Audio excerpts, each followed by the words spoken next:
Today, I would like to welcome Rachel Robertson to the podcast. So, Rachel, why don't you start out by telling us a little bit in about a minute or so? Who are you and what brings you on to autoimmune rehab? Hi, yeah, thank you for having me. I am a kinesiologist and so kinesiology is the study of human movement, and I specifically like to work with injured populations. So people who have been in a car accident, maybe it's a repetitive injury, but then often we see people with rheumatoid arthritis, osteoporosis, just a variety of things that affect joints and their movement or their energy levels, chronic fatigue syndrome that can be impacted. And it's teaching these people how to exercise. And I specifically use Pilates in the way that I work with people. I can also do strength training, but I specifically like to use Pilates because it's gentle on the joints and it's a low stimulus to the nervous system, but you do have to like pay attention. And that's where I work with the majority of my clients. Awesome, cool. So, explain for us because some people I know have probably heard of Pilates, but they're not sure exactly what it is. So, tell us, what is Pilates really? Yeah, so Pilates, the reason it's called Pilates is the man who designed it, his name was Joseph Pilates. He lived, I'm not going to get the island correct, but he lived on like the island of Man or something. And so this small community, he was a gymnast, a boxer, and just was very much into movement.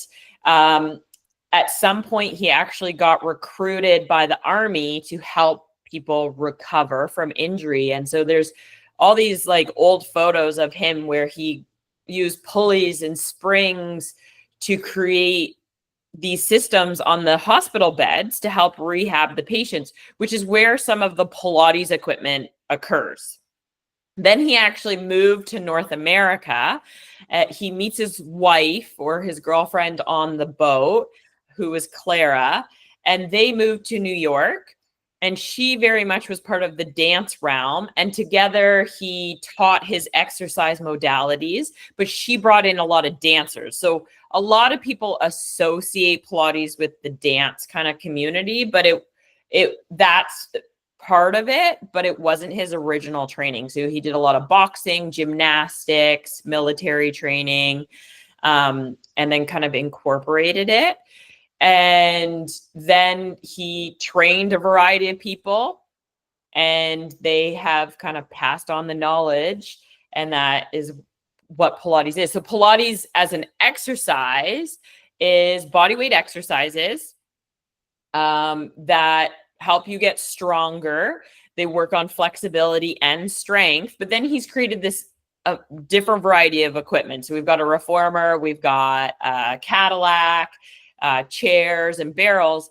And those are to assist people to get stronger at the movement so that they can do the mat exercises, because those are physically challenging to support your body, where the equipment can support you to build up the strength to get there. Awesome. That's cool. That's great. I love that explanation. So if somebody's dealing with, let's say chronic fatigue, fibromyalgia, some other kind of car accident injury, surgery, whatever their injury or illness might be, and they're just thinking, oh my gosh, that just sounds too exhausting, how do why would you say that Pilates is a really good exercise for these people to do to help strengthen their inner things? Yeah, I think the secret really for anybody who's exercising is, as a practitioner, I have to meet them where they're at.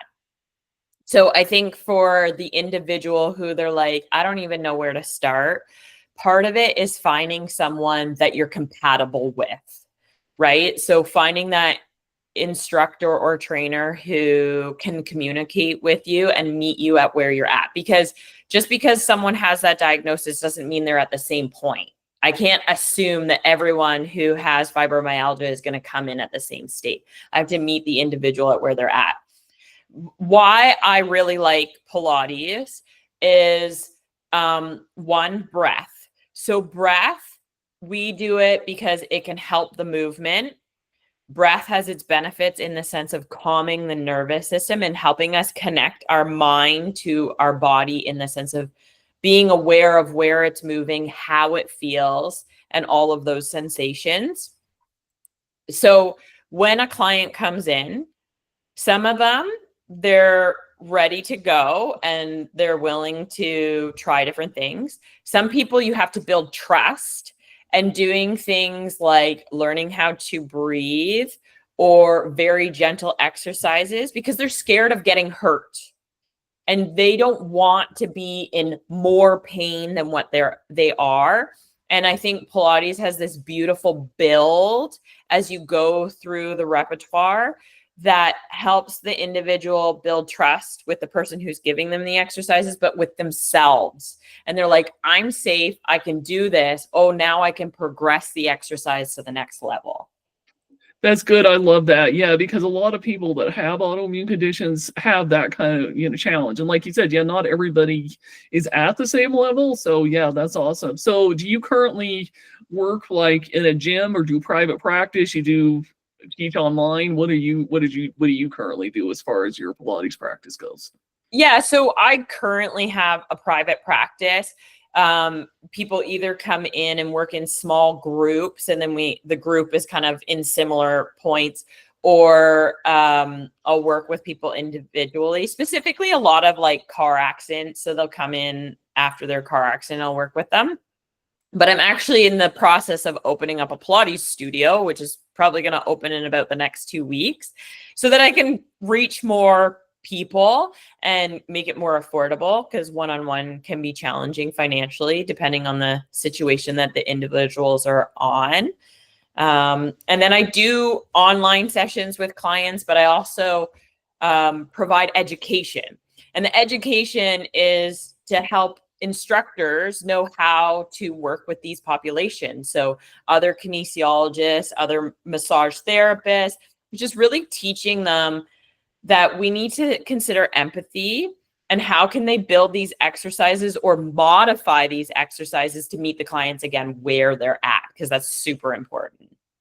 Yeah, that's good because like you said, not every Pilates instructor is going to know how to help you, if you're dealing with an injury or after surgery, autoimmune, chronic fatigue, with fibromyalgia or whatever. You got to find somebody that's actually going to know how to help you, and that's not just any Pilates instructor.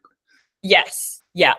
And like a huge piece of it is honestly the connection between the practitioner and the client, but also empathy, right? And I think for myself, I've experienced injury that I can relate to my clients. And from the car accident standpoint, I had my own car accident and I can say to them, this is what I had to do. And actually, the one workshop I provide, it's a clinical Pilates workshop helping healthcare professionals be able to teach Pilates to their clients. Some of the shoulder neck exercises I teach are based on my experience to recover from my injury. So the reason I do it is because it worked for me. And then I started implementing it with my clients and I started seeing really good results. And the piece that really stood out to me was my clients had confidence in their movement. They felt really good about themselves. They weren't scared of being in pain or going beyond that threshold that was making them uncomfortable. That's awesome. I love that because that's really important because like I said, a lot of us, we get, in an accident or sickness or whatever, and then exercise has a tendency to be the first thing to go. And yet if you just sit around and don't move and don't do any stretching, exercising, that kind of thing, you can potentially get worse. So, well, and so rheumatoid arthritis or arthritis in general, part of it is that the inflammation of the joint, right? And if we move and if we exercise, the ligaments that hold that joint are strong and stabilized. When we sit and we don't do anything and we don't do those things to help maintain the health of those ligaments, the space is kind of in more of a rest state, therefore kind of compressing that space and allowing the opportunity for irritation. So I always say to my clients who come in like with rheumatoid arthritis or just arthritis in general, I can't make this go away. This is here. But I can give you the tools to make the muscles and the tissues around it strong so that you're reducing your pain and you can go live the life that you desire. And the other piece of it is I can help you modify to do the activities. So let's say this person loves gardening, but they really find gardening hard because they have to get down on their knees. So we can talk about, one, exercises to make them stronger, but two, how to modify so that they can actually garden and not irritate themselves. I love that. That's good, because that definitely is a challenge a lot of people have, is that they sometimes have to give up some of their favorite things because, or feel like they do, because they can't do it. And yeah, I love that. And the first thing people think of sometimes when they think of things like yoga and Pilates is, oh, that's too hard. I can't do that.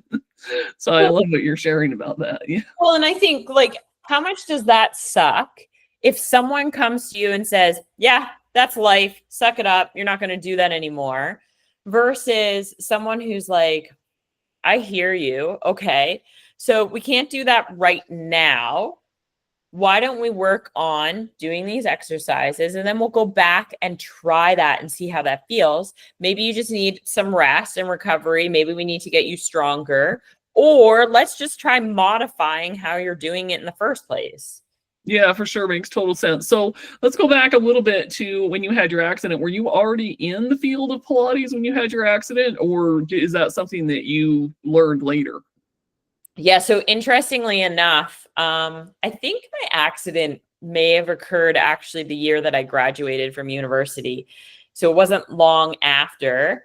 So the accident that I had, I was sitting at a red light waiting for the light to change, and a drunk driver drove into the back of my car. Ooh.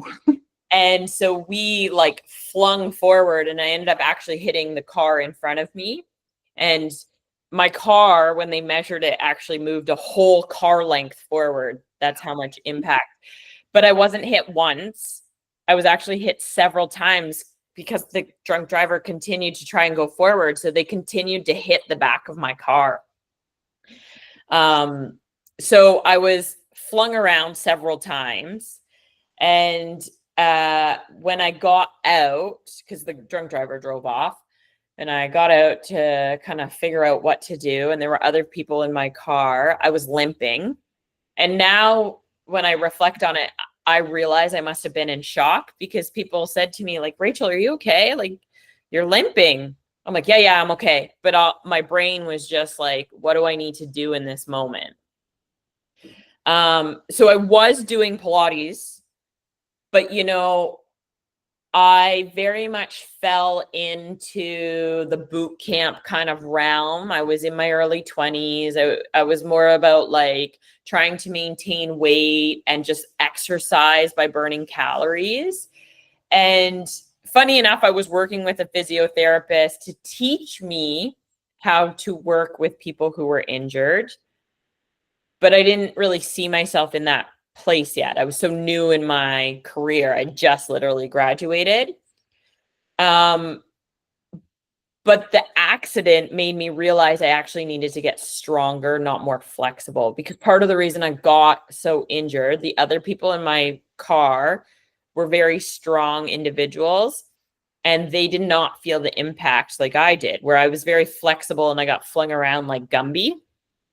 So this was a learning experience in the sense that I needed to strength train. But I didn't need to strength train in the sense of like I had to go lift heavy weights, because I just wasn't ready for that. I was injured. I needed to relearn some motor patterns. When I was working with a personal trainer at the time, they asked me to bicep curl, and I actually physically couldn't figure out how to bend my elbows. Like, I sat there and I tried, I was like, okay, these weights should come up, but my brain was just not connecting. And so I had to teach myself some of these movements, and I did not have a brain injury. So it was just something was going on where there was a disconnect. So I had to rebuild this disconnect. And the way I did it was going through the movements with no weight, then adding weight. And instead of adding more weight, I actually just increased the volume and really worked the motor patterns. And as I really learned the motor patterns, I got stronger. So when we come to exercise, it's not just about the weight that we're lifting, it's how we're moving and the messages that that is sending to our brain. And is the form correct? And all of those nuances that are really important. That's awesome. I love that. And about how long did it take you before you were able to, get back to, I guess you could say, your so-called normal self, if you want to call it that? I want to say 6 years. Wow. But everything is a journey. There are certain aspects of it where, like I was getting stronger, feeling better. I'd been released from physiotherapy and all those different modalities and whatnot. But there's always things that you can work on. And that includes mindset. And that's where I'm like 6 years, because I had a legal case to go with it. When I settled that legal case, I actually was just like, I don't want to do this anymore. I'm just willing to like close it and whatnot and move on. And there was something about that for me that I could really focus on doing the things I needed to do for myself that allowed me into that next healing journey. Yeah, that's good. So let's talk a little bit about, like you said, the connections between like your emotional self and your mindset, because that's really big. If you have the mindset of, oh, I can't do this, why bother to try? Then you're not likely going to try. Yeah. And like the mindset is huge when it comes to it. If there's one word that I'm not a fan of when it comes to exercising, is I can't. So I always say to my clients, I'm willing to work with you and find a modification. But if we don't try and we're just like, nope, I can't, I struggle with that. And I'm watching the words that I say, because even with a client, it's like, I don't want to be hard on them, but we need to try. But that's where modifying and adjusting can help. But it's trust. Part of it is either they don't trust themselves or they don't trust me and what I'm giving them. So if I can show them a different way of going about that exercise, they might build that trust. And then mentally and emotionally, they can move forward and keep going. And like where you see that is when you're constantly progressing somebody's exercise program. They partially can do that because they're feeling more confident. They're feeling confident in their movement. They're feeling confident in what they can do. They feel confident not just inside this space, it radiates out into the rest of their life. And like for some of my clients, like this one client in particular that's on my brain, she has ME, and I forget the full name, but it's kind of like a form of chronic fatigue syndrome. Mm-hmm. But when I first met her energy levels were so low, and we had to like really start with like laying down, breathing.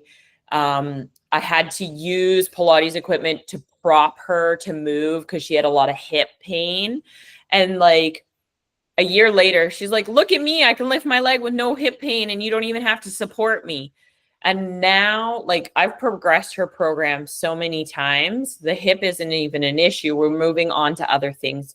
And her energy level, completely different from when she first walked in the room. But it had to be this like progressive build. That's awesome. Cool. So if you could give any last words of wisdom, or, maybe add anything else that we didn't cover, what would you tell people?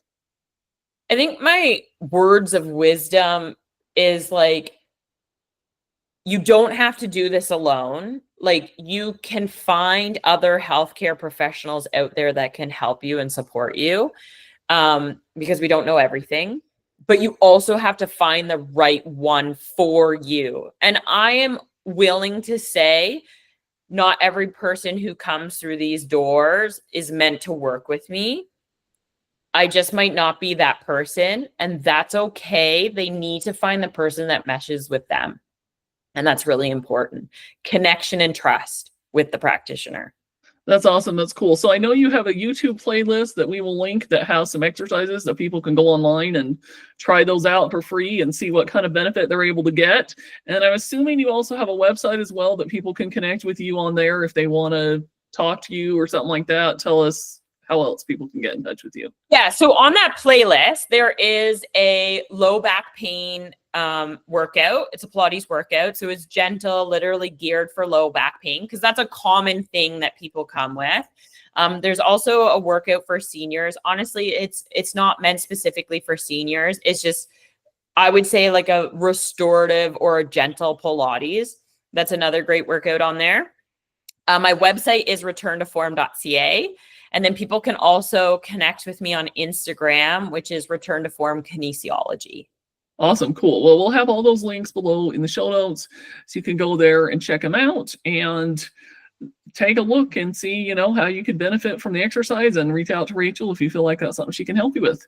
Thank you. Thanks so much.